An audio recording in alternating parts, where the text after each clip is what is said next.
একটি জিনিস দেখাবো, আপনাদের কাছে কেমন লাগবে আমি জানি না। এই যে এই জেনারেশন কত বড় আতঙ্কের নাম, আমাদের ভাইয়ের বয়সী, আমাদের সন্তানের বয়সী। মিনিমাম যদি পড়াশোনা থাকতো, আমার মনে হয় না এইগুলা করতো। মিনিমাম যদি তাদের ভিতরে মানুষ নামের শব্দটা থাকতো, মিনিমাম যদি মানবতা থাকতো। আমরা তো সাধারণ একটা মশার জন্য মানবতা দেখাই, যে মশাটা শুধু শুধু মারবো কেন। একটা মানুষ যখন হাজার হাজার কোটি টাকা দুর্নীতি করে, পড়াশোনা জানা, শিক্ষিত, সচেতন, তাদেরকে কয়জন আমরা গণপিটুনি দিতে পেরেছি? কয়জন আমরা তাদেরকে শিক্ষা দিতে পেরেছি? কতজন আমরা তাদের কাছে পৌঁছতে পেরেছি? অথচ আমাদের দেশে সাধারণ একদম নিম্ন শ্রেণীর কিছু মানুষ, একদম যারা অধিকার বঞ্চিত, সেই ধরনের মানুষ যদি অভাবের কারণে চুরি করে, আমি তাদেরকে মারের পক্ষে না। শিক্ষার অভাব, খাদ্যের অভাব, বাসস্থানের অভাব, চিকিৎসার অভাব, সেই ধরনের মানুষ ছোট ছোট চুরি করে, ছোট ছোট ছিনতাই করে, আমি তাদেরকে মারার পক্ষে না। তাদেরকে যদি ধরা হয় সংশোধন করো, না হয় সংস্কার করো, না হলে তাকে একটা সুন্দর জীবনের পথ দেখাও, না হলে তার দায়িত্ব নাও। কিন্তু তাদেরকে বিকৃতভাবে মারধর করা, পৈশাচিক আনন্দ নেওয়া, এটা কোনো সভ্য সমাজের কাজ হতে পারে না। আমি জাস্ট ভিডিওটি আপলোড দিয়েছিলাম ফেসবুকে। আমাকে এটা আপলোড দেখায় না, মানে কন্টেন্ট ইস্যু দেখায়, কারণ এটা অনেক মারাত্মক একটি অমানবিক জঘন্য মারের ভিডিও। সেজন্য আমি আপনাদেরকে ভিডিওজের মধ্যে দেখাচ্ছি।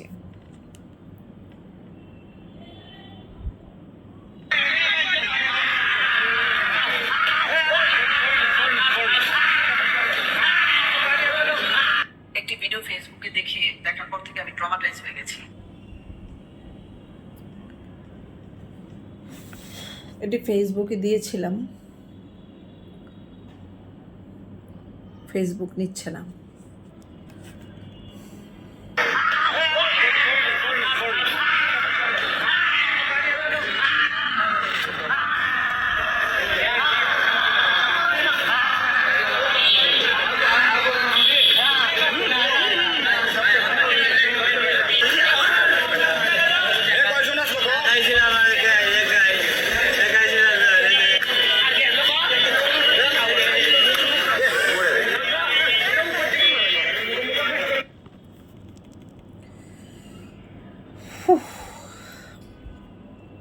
যাদের হার্টের দুর্বলতা আছে তারা সহ্য করতে পারবে না।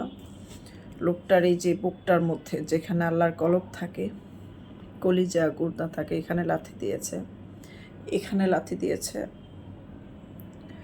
তারপরের ঘটনাটা আমি বলি আপনাদেরকে, ভিডিওসটা দেখে আপনারা সহ্য করতে পারবেন না। ও তো কারো বাবা হতে পারত, কারো প্রতিবেশী হতে পারত, কারো আত্মীয় হতে পারত।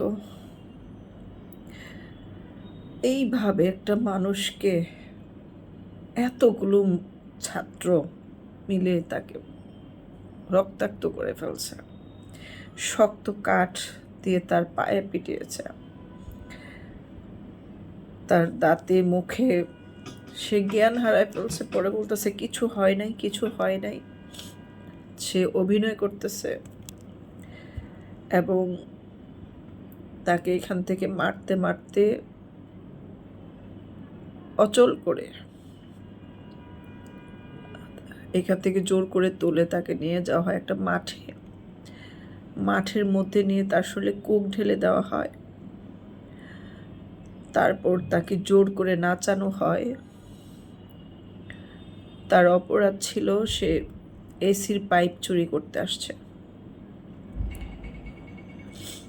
তারপর তাকে, সে যখন নাচতে পারছিল না তখনও তাকে মারা হয়, মাটিতে পড়ে যায়, গড়াগড়ি করে। তারপর লোকটা যখন দৌড়ে পালানোর চেষ্টা করলো, এত বড় বড় ইট দিয়ে তার পিছন পিছন ঢিল মারা হলো। একটা মানুষ অসহায়, কতটা গরিব হলে, কতটা দরিদ্র হলে সে চুরি করতে যায়। তাকে একটা সুন্দর কাজ দিতে পারত। অথচ আমাদের জীবনে কত বড় বড় চোর বাটপার আমরা ধরতে পারি না। বিদেশে টাকা পাচার করতেছে, তাদের বিচার করতে পারতেছে না। আর সাধারণ ছোটখাটো চোরদেরকে ধরে যখন এইভাবে মারা হয়, আমি চোরের পক্ষে না, সবসময় চোরকে ঘৃণা করি, মানে চুরিকে ঘৃণা করি।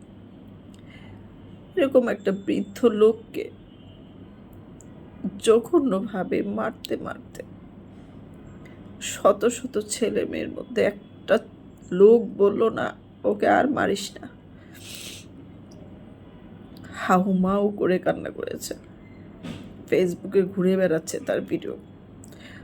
আমি ফেসবুকে দেওয়ার পর আমার আইডিতে নেয়নি, আমি আবার ডিলিট করে দিয়েছি।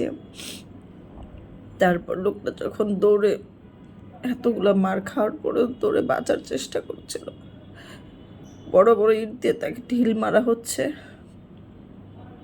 ঢিল পিছনে লেগেছে, হাউমাউ করে কান্না করেছে। আজকে ওরা গরিব বলে, অসহায়, এতগুলা মানুষ মিলে যদি গায়ে হাত না তুলে তাকে 100 করে টাকা দান করতো, যে তুই চুরি না করে একটা রিক্সাকে, একটা ঝালমুড়ির দোকান দে, তাহলে বুঝতাম যে এই শত শত ছাত্র, কিশোর বয়সের ছেলে মেয়েরা যে রক্ত গরম সমস্ত শক্তি দিয়ে ওরা মারলো, ওরা তো ঘটনাটা অন্যরকমও করতে পারত,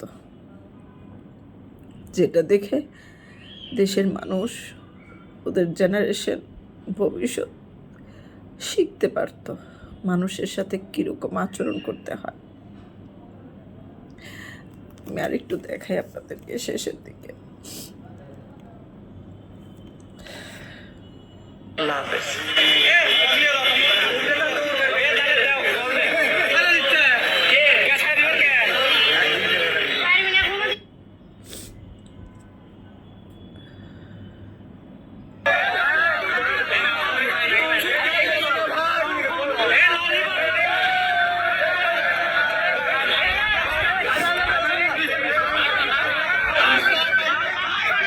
আমি একটু একটু করে দেখাই কিভাবে আনন্দ উল্লাস করতেছে। পড়ে গেছে লোকটা,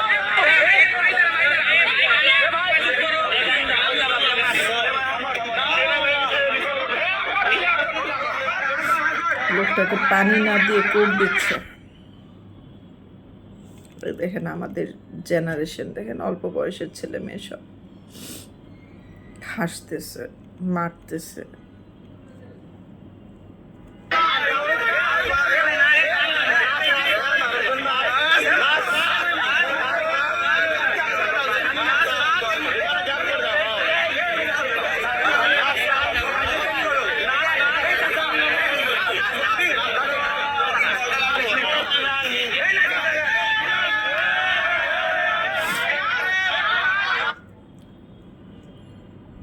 শেষের দৃশ্যটা দেখাই, আল্লাহ, রক্ত বের করে ফেলছে।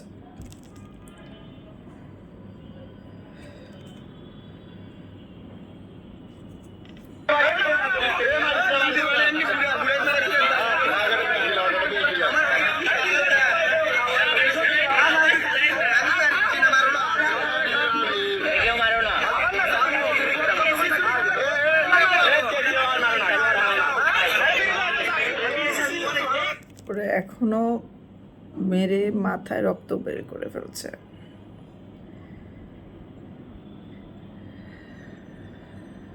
দেখেন লোকটা বারবার পড়ে যাচ্ছে, তারপর উঠায় আবার তাকে নাচার জন্য বাধ্য করতেছে।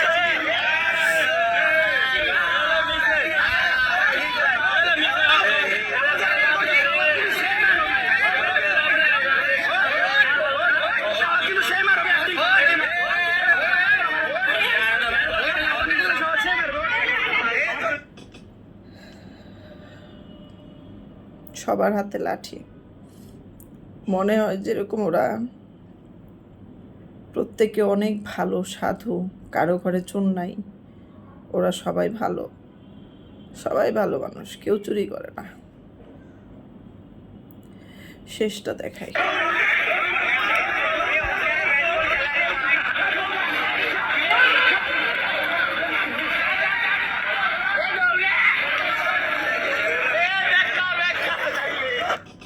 ও যখন চলে যাচ্ছে লোকটা, ওকে পিছন দিয়ে ইট দিয়ে ঢিল